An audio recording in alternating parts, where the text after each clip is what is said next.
ಆದ್ರೂ ನೀವು ಸೂಪರ್ ಬಿಡಿ ಸರ್. ಯಾಕೆ? ಸುಮ್ಕೆ ಗಾಡಿ ಕೊಟ್ರೆ ಅಮ್ಮರಣ್ಣ ತಗೊಳಕ್ಕಿಲ್ಲ ಅಂತ ಗೊತ್ತಿದ್ದು ಅವನಿಗೆ ಬೇರೆ ಏನೋ ಹೇಳಿ ಅವ್ನ ಗಾಡಿ ತಗೊಂಡು ಹೋಗಿ ಮಾಡಿದ್ರಲ್ಲ, ನೀವು ಸೂಪರ್ ಬಿಡಿ ಸರ್. ಸ್ಯಾನೇನೆ ಖುಷಿ ಆಯ್ತು. ಇನ್ನೇನು ಮಾಡಲಿ ಕಮಲಿ ಅವರ, ನನ್ನ ತಂಗಿ ಈ ಬಿಸಿಲಲ್ಲಿ ನಡ್ಕೊಂಡು ಹೋಗೋದನ್ನ ನಾನು ಸುಮ್ಮನೆ ನೋಡ್ಕೊಂಡಿರಲ್ಲ. ಸರ್, ನೀವು ನಿಮ್ಮ ತಂಗಿ ಮಾತ್ರ ಅಲ್ಲ, ಯಾರೇ ಕಷ್ಟದಲ್ಲಿದ್ರೂ ನೋಡ್ಕೊಂಡು ಸುಮ್ಕಿರಕ್ಕಿಲ್ಲ. ಅವ್ರಿಗೇನಾದ್ರೂ ಒಂದು ಸಹಾಯ ಮಾಡೇ ಮಾಡ್ತೀರಾ. ಈ ನಿಮ್ಮ ಒಳ್ಳೆ ಮನ್ಸು ನೋಡ್ತಿದ್ರೆ ಮತ್ತೆ ಮತ್ತೆ ನಿಮ್ಮನ್ನ ಪ್ರೀತಿಸೋ ಹಂಗೆ ಮಾಡಂಗಾಯ್ತೈತೆ. ಏನಂದ್ರಿ? ಏನಿಲ್ಲ ಸರ್, ಅದು ನೀವು ಸ್ಯಾನೇ ಒಳ್ಳೆಯವರು ಅಂತ ಹೇಳ್ದೆ ಆಟೆಯ. ಅಷ್ಟೇನಾ? ಹ್ಞೂ ಸರ್. ನನ್ನ ಮೇಲೆ ಮತ್ತೆ ಮತ್ತೆ ಪ್ರೀತಿ ಆಗೋ ಥರ ಆಗುತ್ತೆ ಅಂತ ಹೇಳಿದ್ರಿ. ಏನು ಅಂತ ಕೇಳಿದ್ರೆ ಹೇಳ್ತಿಲ್ವಲ್ಲ ನೀವು? ಒಂದೇ ಒಂದ್ಸಲ ಹೇಳಿ ಕಮಲಿ ಅವರ. ಏನು ಸರ್ ನೀವು, ನಾನೇನೋ ಬಾಯಿ ತಪ್ಪಿ ಹೇಳಿದ್ನ ಏನು ಏನು ಅಂತ ಮತ್ತೆ ಕೇಳ್ತಿರಲ್ಲ. ಪದೇ ಪದೇ ಹೇಳೋದಕ್ಕೆ ಒಂಥರ ಆಯ್ತಾಯ್ತಪ್ಪ. ಇನ್ನೇನು 200 ಮೀಟ್ರ್ ಮನೆ? ಹೌದು ಸರ್. ಎಷ್ಟು ಬೇಗ ಮನೆ ಬಂದ್ಬಿಡ್ತಲ್ವಾ? ಅಯ್ಯೋ ಸರ್, ಮನೆ ಬರಲಿಲ್ಲ, ಮನೆ ತವಕ್ಕೆ ನಾವೇ ಬಂದ್ವಿ.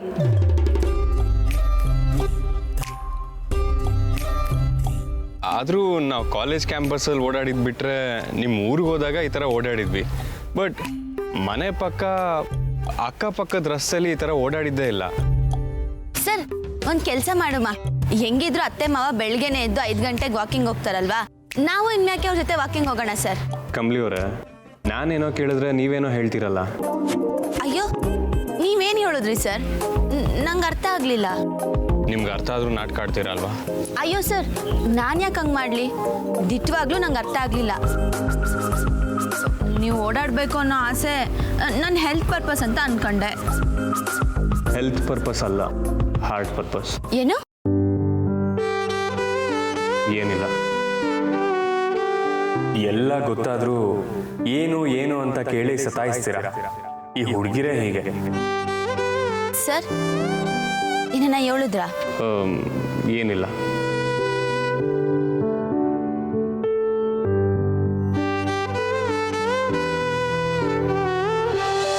ಅಮರ್, ರಿಷಿ ಅಣ್ಣಂಗೆ ಕಮಲಿಗೆ ನಮ್ಮ ಬಗ್ಗೆ ಎಷ್ಟು ಕನ್ಸರ್ನ್ ಅಲ್ವಾ? ಹೌದು ಚಿನ್ನ, ಒಟ್ನಲ್ಲಿ ನಿನಗಂತೂ ಒಳ್ಳೆ ಅಣ್ಣ ಅತ್ತಿಗೆ ಸಿಕ್ಕಿದಾರಲ್ಲ. ಏಯ್ ಲೂಸು, ಅವ್ರು ಬರೀ ನಂಗೆ ಅಣ್ಣ ಅತ್ತಿಗೆ ಮಾತ್ರ ಅಲ್ಲ, ನಿನಗೂ ತಂಗಿ ಅಂಡ್ ಭಾವ. ಹೌದು, ಯಾರಿಲ್ಲ ಅಂದಿದ್ದು. ತರ್ಲೆ ಅಮರ್, ನಮ್ಮ ಫ್ಯಾಮಿಲಿ ಅವ್ರಿಗೆ ನಮ್ಮ ಬಗ್ಗೆ ಎಷ್ಟು ಪ್ರೀತಿ ಅಲ್ವಾ? ಹೌದು ಚಿನ್ನ, ಸತ್ಯ. ಹೌದು, ನಾನು ಬೈಕಲ್ಲಿ ಇಷ್ಟು ದೂರ ಕೂತಿದ್ದೀನಿ, ಹತ್ರ ಕೂತ್ಕೋ, ನನ್ನ ಗಟ್ಟಿಯಾಗಿ ಇಟ್ಕೊಂಡು ಕೂತ್ಕೋ ಅಂತ ಹೇಳಿದ್ಯಾ? ಚಿನ್ನ, ಅದು ಆಹಾ, ಅನ್ಸಿದ್ನ ಬಾಯ್ ಬಿಟ್ಟು ಕೂಡ ಹೇಳಲ್ಲ ಅಲ್ವಾ ನೀನು?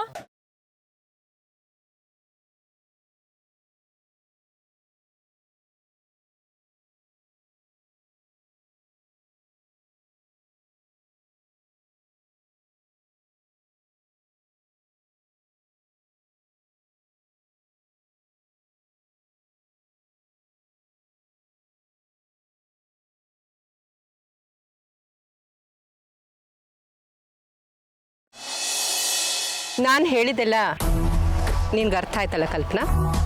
ಎಸ್ ಮ್ಯಾಮ್, ಬಟ್ ಈ ಥರ ಮಾಡ್ಬೋದಾ? ಈ ಥರದ್ದು ಒಂದು ಆಪ್ಷನ್ ಇರೋದ್ರಿಂದಾನೆ ನಾನು ನಿನಗೆ ಹೇಳ್ತಾ ಇರೋದು. ಮಾಮ್, ಏನು ಮಾತಾಡ್ತಾ ಇದ್ದೀರಾ? ನಾವು ಇಲ್ಲಿಗೆ ಯಾಕೆ ಬಂದಿದ್ದೀವಿ? ಇವ್ರು ಯಾರು ma'am? Baby, she is very talented. ತುಂಬ ಚೆನ್ನಾಗಿ ಓದಿ ಒಳ್ಳೆ ಮಾರ್ಕ್ಸ್ ತಗೊಂಡಿರೋಂಥ ಹುಡುಗಿ. ಹೆಸರು ಕಲ್ಪನಾ ಅಂತ.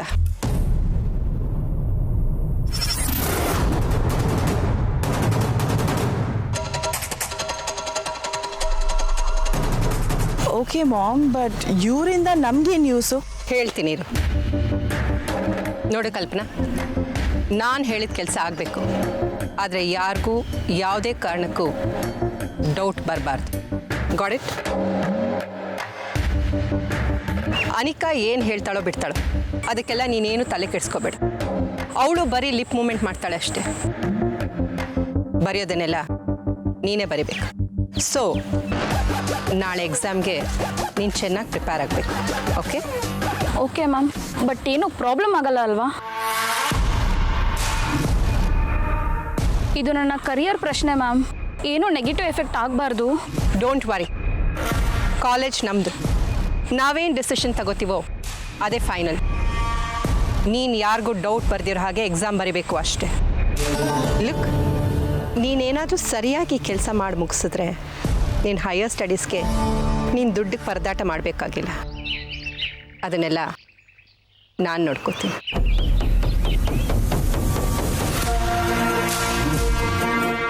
ಓಕೆ ಮ್ಯಾಮ್, ನಾನು ನೀಟಾಗಿ ಕೆಲಸ ಮುಗಿಸ್ತೀನಿ.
ಮೊಹಮ್, ನೀವು ಏನು ಮಾಡ್ತಾ ಇದ್ದೀರಾ? ನಂಗೆ ಒಂದು ಅರ್ಥ ಆಗ್ತಿಲ್ಲ. ಅಲ್ಲ, ಆ ಕಲ್ಪನಾ ನನ್ನ ಜಾಗದಲ್ಲಿ ಅದು ಹೇಗೆ ಎಕ್ಸಾಮ್ ಬರೀತಾಳೆ? ಮಾಮ್, ನಿಮ್ಮಿಷ್ಟಕ್ಕೆ ನೀವು ಏನೇನೋ ಪ್ಲಾನ್ ಮಾಡ್ತಾ ಇದ್ದೀರಾ.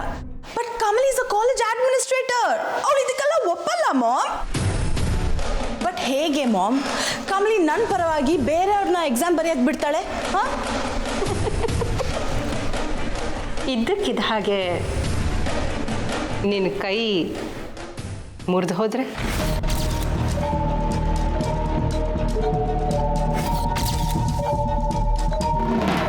What ma'am? ಎಸ್ ಬೇಬಿ, ನಿನ್ನ ಕೈ ಮುರಿದು ಹೋದರೆ ನೀನು ಹೇಗೆ ಎಕ್ಸಾಮ್ ಬರೆಯೋಕ್ಕಾಗುತ್ತೆ? ಆಗ ನಿನ್ನ ಪರವಾಗಿ ಬೇರೆಯವ್ರ ಎಕ್ಸಾಮ್ ಬರೀಬೇಕಾಗುತ್ತೆ. ಬಟ್ ಆ ಥರ ಆದರೆ ಎಕ್ಸಾಮ್ ಬರೆಯೋದಕ್ಕೆ ಕಾಲೇಜ್ ಪರ್ಮಿಷನ್ ಬೇಕಲ್ವಾ? Yes ma'am. ಇದೇ ನನ್ನ ಪ್ಲ್ಯಾನ್ ಬೇಬಿ. ಸೊ ಈಗ ನಿನ್ನ ಕೈ ಮುರಿದು ಹೋಗುತ್ತೆ, ನಿನ್ನ ಪರವಾಗಿ ಕಲ್ಪನಾ ಎಕ್ಸಾಮ್ ಬರೀತಾಳೆ ಅಷ್ಟೇ. ಎಲ್ಲ ಓಕೆ, ಬಟ್ ನನ್ನ ಕೈ ಸರಿಯಾಗೇ ಇದೆಯಲ್ಲ ಮಾಮ್? ಈಗ ಸರಿಯಾಗೇ ಇದೆ ಬೇಬಿ, ಬಟ್ ಇನ್ನು ಸ್ವಲ್ಪ ಹೊತ್ತಲ್ಲಿ ಮುರಿದು ಹೋಗ್ಬಿಡುತ್ತೆ. ಆಹಾ, ಅದೆಷ್ಟು ಈಸಿಯಾಗಿ ಹೇಳ್ತಿದ್ದೀರಾ ಮಾಮ್. ನನ್ನ ಕೈ ಮುರಿದಾಕೋಕ್ಕೆ ಅಷ್ಟು ಈಸಿನಾ? ಲುಕ್ ಮಾಮ್, ಆ ಪೇನೆಲ್ಲ ನನ್ನಿಂದ ತಡ್ಕೊಳಕ್ಕಾಗಲ್ಲ ಅಷ್ಟೇ. ಇದಕ್ಕೆ ಹೇಳೋದು ನೀನು ದಡ್ಡಿ ಅಂತ. ನಾನು ಹೇಳೋದನ್ನು ಸರಿಯಾಗಿ ಕೇಳಿಸ್ಕೊ.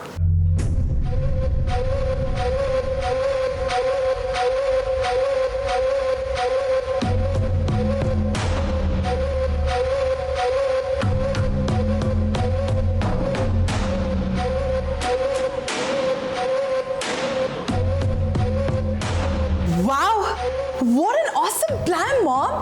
You are a genius. No, wait. U is not for Urmila. U is for ultra genius. Mwah! ನಂಗೆ ಈ ಐಡಿಯಾ ಹೊಳಿಲೇ ಇಲ್ಲ. ಸೂಪರ್ ಮಾ, ಸೂಪರ್ ನೀವು. ಸಾಕು ಬೇಬಿ. ಇಂಥ ಹೊಗಳಿಕೆ ಮಾತೆಲ್ಲ ನನಗಿಷ್ಟ ಆಗಲ್ಲ. ಮೊದಲು ನಾನು ಅಂದ್ಕೊಂಡಿದ್ದು ಎಡವಟ್ಟು ಆಗದೆ ನಡಿಬೇಕು, ಆಮೇಲೆ ಖುಷಿ ಪಡೋಣ. Yes, Mom. Done.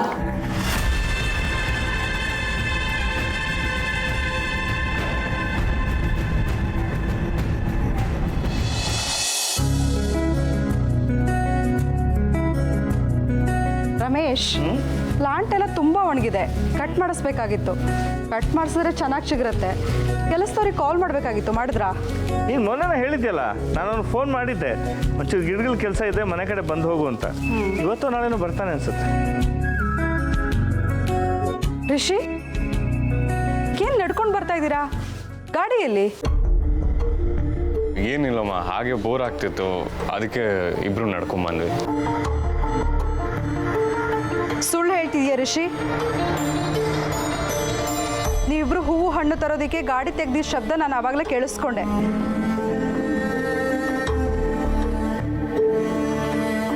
ಈಗ ಗಾಡಿ ತಗೊಂಡು ಹೋಗಿಲ್ಲ ಅಂತ ಸುಳ್ಳು ಹೇಳ್ತಾ ಇದೆಯಾ? ಏನಾಯ್ತು ಗಾಡಿ?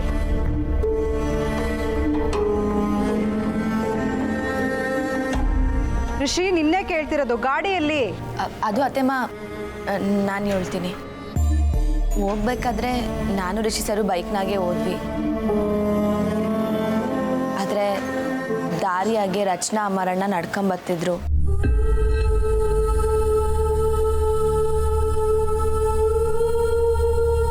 ಅವರಿಬ್ರು ನಡ್ಕೊಂಬರೋದನ್ನ ರಿಷಿ ಸರ್ ಕೈನಾಗ ನೋಡೋಕ್ಕಾಗಲಿಲ್ಲ.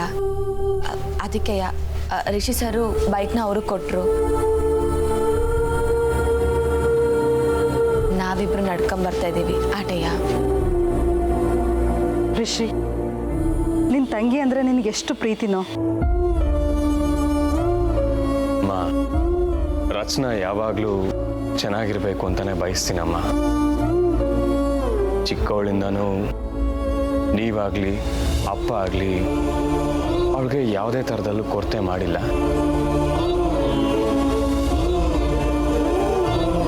ಐ ಮೀನ್, ಈಗ ಅಮರ್ನ ಮದುವೆ ಆದಮೇಲೆ ಅವಳಿಗೆ ಬರೀ ಕಷ್ಟಗಳೇ ಇದೆ, ಅಥವಾ ಅಮರ್ ಚೆನ್ನಾಗಿ ನೋಡ್ಕೋತಿಲ್ಲ ಅಂತ ನಾನು ಹೇಳ್ತಿಲ್ಲ.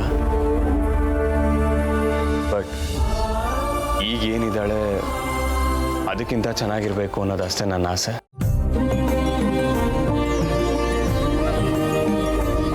ನೀವು ಗಮನಿಸಿದಿರೋ ಇಲ್ವೋ, ಮನೇಲಿ ಯಾವುದೇ ವಸ್ತು ಮುಟ್ಟಬೇಕು ಅಂದರೂ ಅಥವಾ ಏನೇ ಮಾಡಬೇಕು ಅಂದರೂ ಅಮರ್ ತುಂಬ ಮುಜುಗರ ಪಡ್ಕೋತಿದ್ದಾನೆ.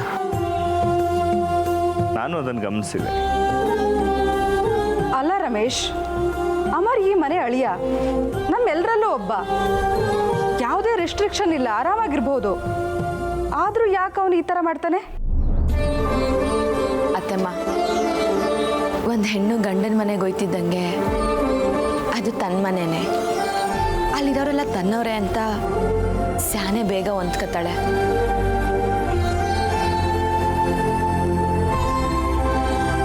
ಆದರೆ ಗಂಡಸರು ಆಗಲ್ಲ. ಮಾವನ ಮನೆನ ಅವರು ಒಂದು ಅಂತರದಲ್ಲೇ ನೋಡ್ತಾರೆ. ಆದರೆ ಅತ್ತೆಮ್ಮ, ಹೋಗ್ತಾ ಹೋಗ್ತಾ ಎಲ್ಲನೂ ಸರಿ ಹೋಯ್ತೈತೆ, ನೀವು ಯೋಚನೆ ಮಾಡಬೇಡಿ. ಅಮ್ಮ, ಅಮರ್ನ ನಮ್ಮ ಮನೆ ಅಳಿಯ ಅಂತ ಹೇಳ್ತಿದ್ದೀವಿ, ಆದರೆ ಅಮರ್ಗೋಸ್ಕರ ನಾವೇನು ಮಾಡಿಲ್ವಲ್ಲಮ್ಮ.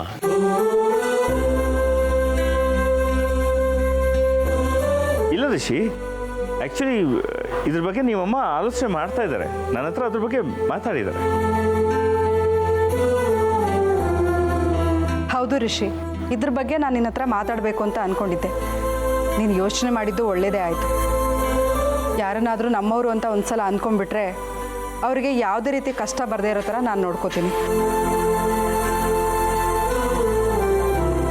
ಸೊ ತಾರಾ, ಈಗ ಮುಂದೇನು ಮಾಡಬೇಕು ಅಂತಿದೆಯಾ?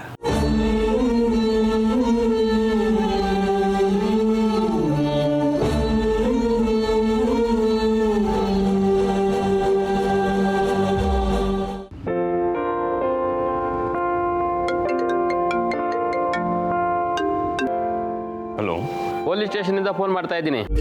ಹೇಳಿ ಸರ್. ಸ್ವಲ್ಪ ಎನ್ಕ್ವೈರಿ ಇದೆ, ನಾಳೆ ಬೆಳಿಗ್ಗೆ ಸ್ಟೇಷನ್ಗೆ ಬಂದೋಗಿ. ಸರ್ ಬೆಳಿಗ್ಗೆ ತಾನೇ ಸ್ಟೇಷನ್ಗೆ ಬಂದಿದ್ದೆ. ಇವತ್ತು ಮತ್ತೆ ಬನ್ನಿ ಅಂತ ಹೇಳ್ತಲ್ಲ ರೀ, ನಾನು ನಾಳೆ ಬನ್ನಿ ಅಂತ ಹೇಳ್ತಾ ಇರೋದು. ನಮ್ಮನ್ನ ಪ್ರಶ್ನೆ ಮಾಡಬಾರ್ದು, ನಾವು ಕರೆದಾಗೆಲ್ಲ ನೀವು ಬಂದು ಹೋಗ್ತಾ ಇರಬೇಕು. ಅದೇ ರೀ, ನಿಮ್ಮದೇ ಸಿಗ್ನೇಚರ್ ಅನ್ನೋದಕ್ಕೆ ಪ್ರೂಫ್ ಬೇಕು. ಅದಕ್ಕೆ Aadhaar card, PAN card xerox ತಗೊಂಡು ಬನ್ನಿ, ವೆರಿಫೈ ಮಾಡಬೇಕು. ಓಕೆ ಸರ್, ಬರ್ತೀನಿ. ಹಾಗೆ ದೊಡ್ಡ ಸಾಹೇಬ್ರನ್ನ ಮೀಟ್ ಮಾಡಬೇಕಂತೆ, ನಾಳೆ ಮಿಸ್ ಮಾಡಬೇಡ್ರಿ. ಸರ್ ನಾನು ಬ್ಯಾಂಗ್ಳೂರು ಬಿಟ್ಟು ಹೋಗ್ತಿಲ್ಲ ಸರ್, ಬೆಂಗಳೂರಲ್ಲೇ ಇದ್ದೀನಿ. ಯಾಕೆ ಸರ್ ಪದೇ ಪದೇ ಕಾಲ್ ಮಾಡಿ ಈ ಥರ ಹಿಂಸೆ ಮಾಡ್ತೀರಾ? ನೀವು ಹೇಳ್ದಾಗೆ ಪ್ರತಿದಿನ ಬಂದು ನಾನು ಸ್ಟೇಷನಲ್ಲಿ ಸೈನ್ ಹಾಕ್ಬಿಟ್ಟು ಹೋಗ್ತೀನಲ್ಲ. ನಾನು ಹೇಳಿಲ್ವಾ ನಮ್ಮನ್ನ ಪ್ರಶ್ನೆ ಮಾಡಬಾರ್ದು ಅಂತ? ನೀವು ನಾಳೆ ಬಂದು ಸಾಹೇಬ್ರನ್ನ ಮೀಟ್ ಮಾಡ್ಕೊಂಡೋಗಿ, ಅವ್ರೇನು ಎನ್ಕ್ವೈರಿ ಮಾಡಬೇಕಂತೆ. ಸರಿ ಸರ್. ಸರ್ ಯಾರ್ದು ಫೋನು? ಸ್ಟೇಷನಿಂದ ಕಾಲ್ ಬಂದಿತ್ತು. ಇನ್ಸ್ಪೆಕ್ಟರ್ ಏನೋ ಎನ್ಕ್ವೈರಿ ಮಾಡಬೇಕಂತೆ, ನಾಳೆ ಬೆಳಗ್ಗೆ ಬರೋದಕ್ಕೆ ಹೇಳ್ತಿದ್ದಾರೆ.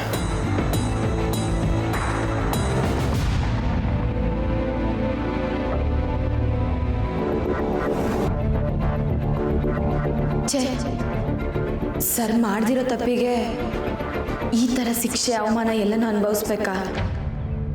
ಇದು ಸರಿಯಲ್ಲ.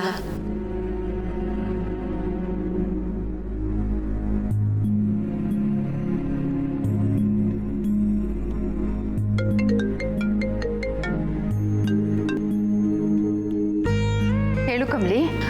ಅಜ್ಜಿ ಏನಿಲ್ಲ, ಅದೇನಂದ್ರೆ ರಿಷಿ ಸರ್ಗೆ ಪೊಲೀಸರು ತಾತನ ಕೇಸ್ ಸಲುವಾಗಿ ಇನ್ನೂ ಎನ್ಕ್ವೈರಿ ಮಾಡ್ತಾನೆ ಅವರೇ.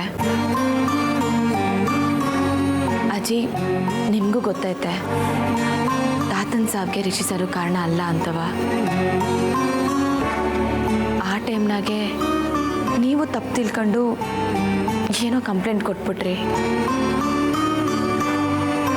ಆದರೆ ಅಜ್ಜಿ ಪೊಲೀಸರು ರಿಷಿ ಸರ್ನ ಇನ್ವೆಸ್ಟಿಗೇಟ್ ಮಾಡ್ತಾ ಇದ್ರೆ ಅದೇನೋ ಒಂಥರ ಹಿಂಸೆ ಆಯ್ತೈತೆ. ಮನೆನಾಗೆ ಅತ್ತೆ ಮಾಮನು ಸ್ಯಾನೆ ನೊಂದ್ಕೋತಾವ್ರೆ ಅಜ್ಜಿ. ನಾನು ನಿಮ್ಮ ತವ ಕೇಳ್ಕೊಳ್ಳೋದೇನೆಂದ್ರೆ, ಹೆಂಗಿದ್ರು ನಿಮಗೂ ಗೊತ್ತೈತೆ ರಿಷಿ ಸರು ನಿರಪರಾಧಿ ಅಂತ. ನೀವು ಆ ಕೊಟ್ಟಿರೋ ಕಂಪ್ಲೇಂಟ್ನ ವಾಪಸ್ ತಗೋಬೋದಲ್ವಾ ಅಜ್ಜಿ? ಹಾಗೆ ಮಾಡೋಕ್ಕಾಗಲ್ಲ ಕಮಲಿ.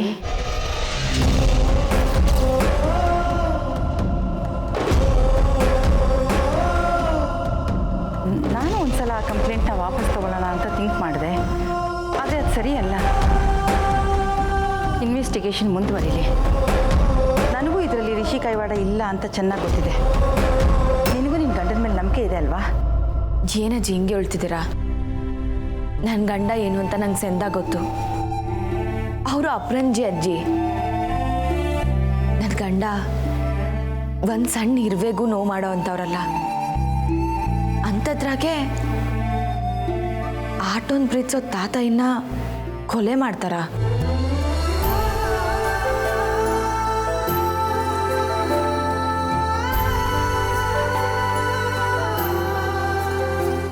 ಅಂದಮೇಲೆ ನೀನು ಇದ್ರ ಬಗ್ಗೆ ಯೋಚನೆ ಮಾಡೋ ಅಗತ್ಯನೇ ಇಲ್ಲ. ಇನ್ವೆಸ್ಟಿಗೇಷನ್ ಅದ್ರ ಪಾಡಿಗೆ ಅದು ನಡೀಲಿ. ಪೊಲೀಸರು ಬರ್ತಾರೆ ಅಂತ ಮುಜುಗರ ಪಟ್ಕೊಳ್ಳೋ ಅವಶ್ಯಕತೆನೇ ಇಲ್ಲ. ಮೊದಲು ಇನ್ವೆಸ್ಟಿಗೇಷನ್ ಮುಗಿದು ನನಗೆ ಉತ್ತರ ಸಿಗಲಿ. ಅಜ್ಜಿ ನನ್ನ ಗಂಡ ಏನೂ ತಪ್ಪು ಮಾಡಿಲ್ಲ ಅಂತ ನನಗೆ ಸೆಂದ ಗೊತ್ತೈತೆ. ಆದರೆ ಅದು ಕಾನೂನು ರೀತಿಯಾಗಿ ಪ್ರೂವ್ ಆಗಬೇಕು ಅಂದರೆ ಹಾಗೆ ಆಗಲಿ ಅಜ್ಜಿ. ಅವ್ರು ಜೈಲ್ನಾಗೆ 3 ದಿನ ಇದ್ದಿದ್ದನ್ನ ಎಲ್ಲರೂ ನೋಡೋರೆ. ಈಗ ಅವ್ರು ನಿರಪರಾಧಿ ಅಂತ ನ್ಯಾಯಾಲಯ ಹೇಳೋದನ್ನ ಎಲ್ಲರೂ ಕೇಳಿಸ್ಕೊಳ್ಳಿ.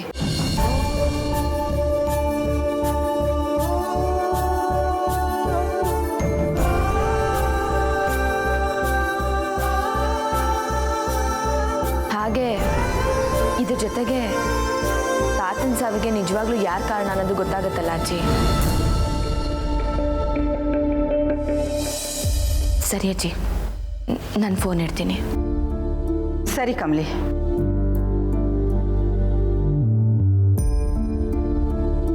ನೀನು ಹೇಳೋದು ಕರೆಕ್ಟ್ ಕಮಲಿ. ನಾನು ಕಾಯ್ತಾ ಇದ್ದೀನಿ. ನನ್ನ ಗಂಡನ ಸಾವಿಗೆ ಯಾರು ಕಾರಣ ಅಂತ ನನಗೆ ಗೊತ್ತಾಗಬೇಕು.